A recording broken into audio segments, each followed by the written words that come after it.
Okay. Good afternoon. We have just concluded a meeting of NATO foreign ministers, the first ever with Sweden as a full member of the alliance. Together we addressed preparations for the Washington summit in July, starting with Ukraine. This is a critical moment. The people of Ukraine continue to defend their country with skill and bravery. The Ukrainians have shown time and time again that they are capable. Ukraine has recaptured half of the territory that Russia initially seized. In the Black Sea, Ukraine has pushed back the Russian fleet, enabling the continued export of grain to world markets. The Ukrainians are not running out of courage, they are running out of ammunition. We need to step up now to ensure our support is built to last. So in our meeting today, we discussed how to put our support on a firmer and more enduring basis for the future. All allies agree on the need to support Ukraine in this critical moment. There is a unity of purpose. Today, allies have agreed to move forward with planning for a greater NATO role in coordinating security assistance and training. The details will take shape in the weeks to come. But make no mistake, Ukraine can rely on NATO support now and for a long haul. Tomorrow we'll meet with Minister Kuleba in the NATO-Ukraine Council. Together, we will discuss Ukraine's current and longer-term needs. Today, ministers also address security challenges in our southern neighborhood, including the enduring threat of terrorism. Last October, I appointed an independent group of experts to review NATO's approach to our southern neighbors. Ministers have discussed the group's findings, and heads of state and government will consider concrete proposals at the summit in Washington.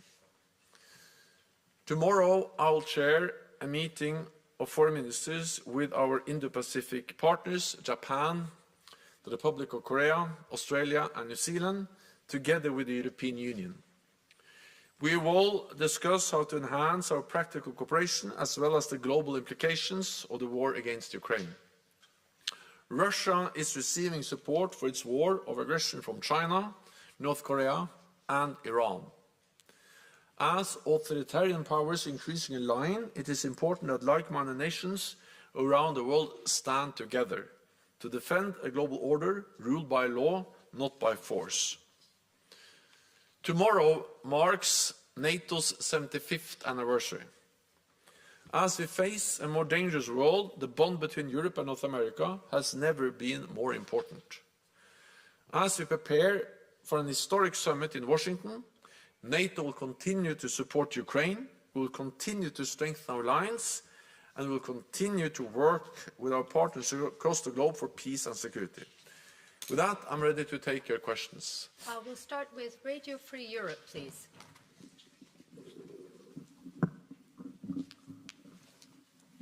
Olena Abramovich, Radio Free Europe. Thank you for giving me the floor. Ukrainian Service and Current Time TV.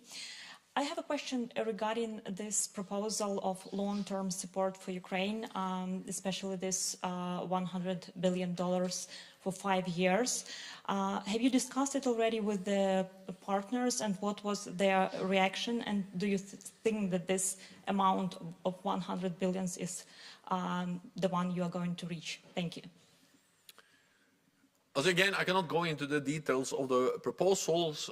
I have seen that you have been extensively briefed, but not by me, and I will not share the details because we are now in the process of developing a more robust and enduring institutionalized framework for support to Ukraine. What I can say is that, of course, yes, we have discussed it with Ukraine. I have discussed it with President Zelensky. I've discussed it recently with Minister Kuleba. And we will also discuss it tomorrow. The different ways of ensuring that our support is less dependent on voluntary short-term offers and more on long-term NATO commitments, and that we have a stronger organization that creates a more robust framework for our support. And this includes security assistance, but also training and also financing. So yes, we are in dialogue with Ukraine on this, because this is actually something that we should do to get together. It matters for Ukraine's security, it matters for our security. Economic support to Ukraine is not charity, it's an investment in our own security. Today we didn't take any final decisions exactly on what format we will establish, but we agreed to initiate planning, and that's the way we do things in NATO. We ask our military authorities to provide the plans, the details, and then we will take the final decisions made based on those proposals and plans that the military authorities will now start to develop for us. Thank you. Over to the BBC, Jonathan Beale. Thank you very much, Secretary General. I know your focus has been on Ukraine, but I do want to ask you about the Middle East. I know Lord Cameron wanted to raise what's happened in Gaza. I mean, can you give us your reaction to the killing of a number of aid workers in what appears to be an Israeli airstrike, the humanitarian crisis that exists there? And are you worried that a NATO member seems willing and able to provide ammunition and weapons to Israel, but seems unable to do the same for Ukraine? Do you think America has its priorities right? Thank you. So what we see now in Gaza is a humanitarian catastrophe. We see suffering, we see that civilians are killed, and we also saw the strike against aid workers, and I condemn the strike. I also welcome the fact that Israel has made clear that they will investigate what happened. It demonstrates that the war which is now going on has very serious consequences for innocent people, the people living in Gaza, but also aid workers, and therefore welcome the efforts by the United Kingdom, by the United States, and by many other allies to facilitate some kind of ceasefire and a political solution to this conflict. NATO as an alliance does not play a direct role, but welcome the efforts of NATO allies. Every day of delay in a decision in the United States on providing more support to Ukraine has consequences on the battlefield. That's one of the reasons why the Ukrainians now have to ration ammunition and why they are struggling to keep up with the Russians, who are now able to outgun them with more weapons and more ammunition than the Ukrainians have. So we have a responsibility as NATO allies to take the decisions and to ensure that Ukrainians get the ammunition they must have to be able to continue to push back the Russian invaders. So it is urgent that the United States make a decision and that the US Congress actually is able to turn the majority in the US public, but also in the US Congress, into a concrete decision. Because every time I meet representatives from the US Congress, I met many of them over the last weeks, they assure me that there is a majority in the US and also in the US Congress for support. But so far they haven't been able to turn that majority into a decision, and that's exactly what we all now are waiting for, and it is urgent. Thank you. Thomas from FATS. Thanks a lot. Thomas Kutschka, Frankfurter Allgemeine Zeitung. Secretary General, on the ammunition question, we've heard from the Czech foreign minister today that they still lack funding for their initiative to provide Ukraine on a short-term basis with 155 artillery ammunition. Have there been any signals today in the room that allies are willing to step up their short-term commitments, or have there been concrete commitments towards that? And a second question, President Zelensky last week has warned that if they don't get US support they might have to retreat. How big do you assess the risk of a Russian breakthrough in the next months? Thank you. Support from NATO allies and support from the United States to Ukraine is something which benefits our own security interests. It is therefore in the security interest of the United States to make a decision and provide Ukraine with ammunition. Because by allocating a fraction of our defense budgets, we have enabled the Ukrainians to destroy significant parts of the Russian combat capability without putting any NATO soldier or any US soldier in harm's way. So this is really something that is in our interest to continue to do. And not only continue to do, but to do more, to step up, and to ensure that we do it in a predictable, robust way for the long haul. That's exactly also why we are now discussing how can we establish a more robust and institutional NATO framework around this support, to make it more predictable, more long-term, and also to ensure fair burden sharing. But while we are, of course, discussing this as NATO, and I expect a decision by the summit, I welcome the fact that we have now agreed to start planning. Of course, we need also immediate support, and therefore I urge allies to continue and to step up to make national contributions. Recently we have had the German announcement of 576 million euros to support the Czech initiative for more ammunition. Sweden, our newest ally, have just announced 800 support to deliver 800 to support the Czech initiative to deliver 800,000 extra artillery shells, and also other allies have announced more support for the Czech initiative. So there are constant new announcements by different NATO allies. Thank you. Over to Irina, Interfax.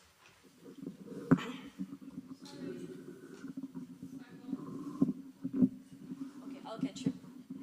Thank you, Farah. Secretary General, News Agency Interfax Ukraine, Irina Sommer. Talking about expectation from upcoming summit in Washington. Ukrainian side speaks about some kind of invitation, like in the case of the European Union, where Ukraine is candidate country but not member yet. Is it possible in the case of NATO? Can actually NATO invite Ukraine, and then over the time when all criteria will be met, Ukraine will be member of NATO? Thank you.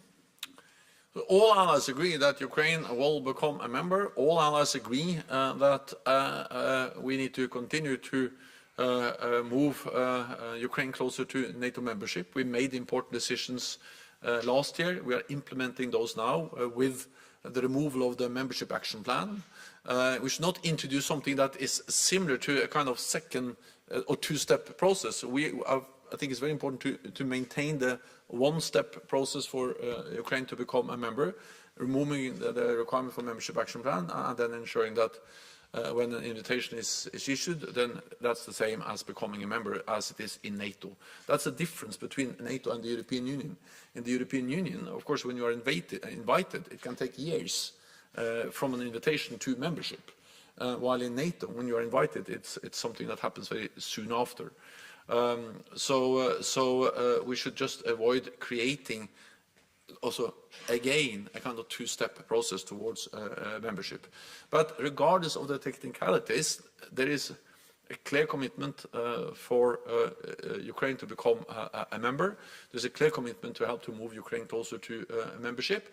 And I think we also need to realize that when this war ends, everyone realizes that there has to be some kind of guarantees that this is really the end, that it's not only a pause where Russia reconstitutes its forces, rest and then regroup and then attack again.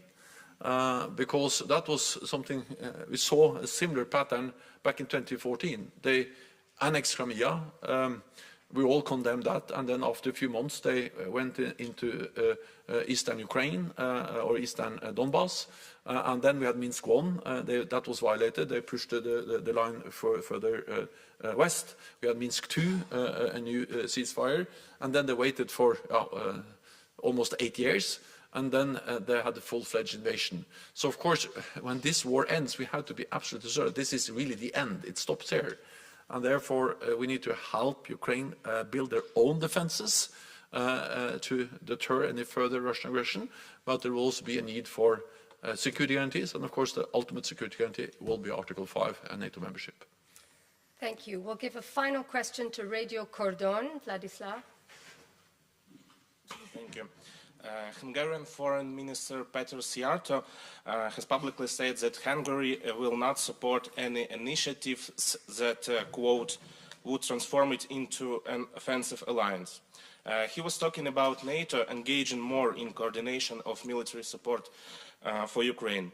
What's your take on that? And do you think your proposals will eventually be adopted at the Washington summit? Thank you. NATO is and will remain a defensive alliance, and NATO is and will remain not a party to the conflict in Ukraine. We need to remember what this is. This is a war or aggression by Russia invading another country, violating international law. And then Ukraine has the right, according to international law, to defend itself. We as friends of Ukraine, we have the right to support Ukraine in upholding the right for self-defense, also based on international law. That doesn't make us party to the conflict, and a more robust NATO framework to coordinate and security assistance training will not change that. NATO allies will fundamentally do the same as they do today on a more bilateral basis or in other frameworks, the EU, the Ramstein format, and through the multilateral capability coalitions. So by creating a stronger NATO framework, what we will ensure is more transparency, more burden sharing, more predictability, and a more robust commitment, which is important to help the Ukrainians to plan, but also send a message to President Putin that he cannot outweigh us on the battlefield. He has to sit down and negotiate some kind of agreement where Ukraine prevails as a sovereign independent nation. So the paradox is that if you want a peace, if you want an end to this war, the best way of achieving that is to ensure that Ukraine has the military strength to convince Putin that he cannot win on the battlefield. He has to sit down and negotiate.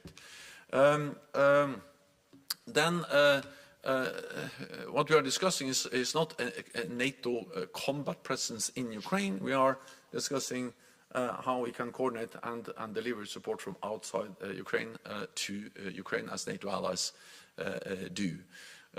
So I have good dialogue with Peter Szijjártó. I also have spoken with the Hungarian Prime Minister Viktor Orbán twice over the last week. And now when we initiate planning, I'm certain that we can also address the concerns that Hungary has raised and find a way where we can then have consensus within weeks.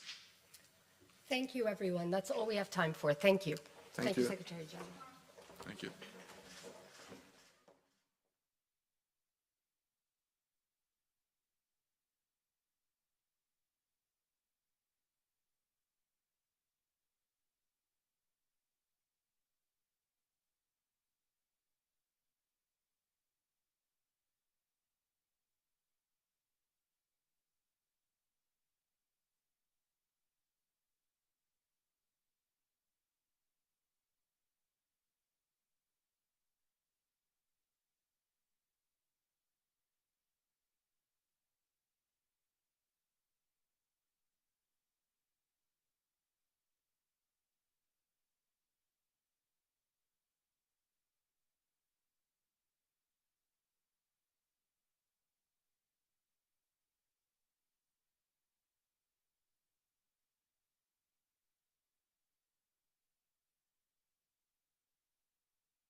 US ook hebben.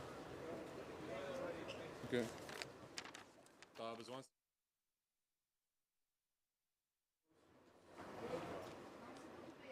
Zo.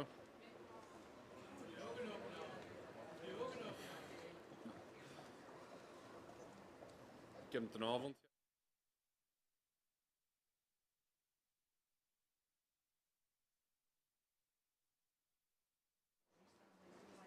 Ja, dit is waar je wilt.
This is how it sounds like. Okay.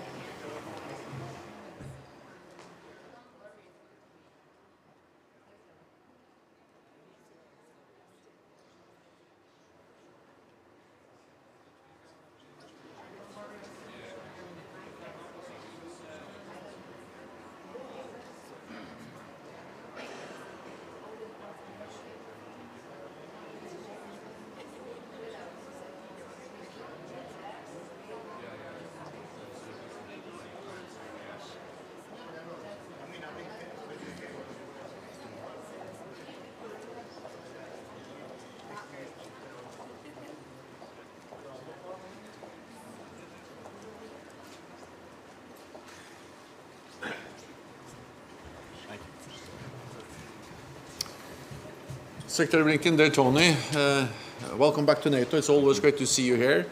And thank you for leadership. Thank you for your strong commitment to our alliance.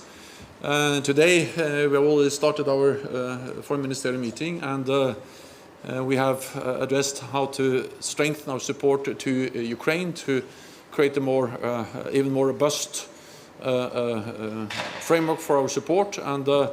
And I thank you for your strong commitment, your personal commitment, the commitment of President Biden to ensure that the United States continues to be a lead nation in supporting Ukraine. Burden sharing is always top on our agenda. When NATO made the pledge to invest 2% of GDP on defense back in 2014, only 3 allies met that target.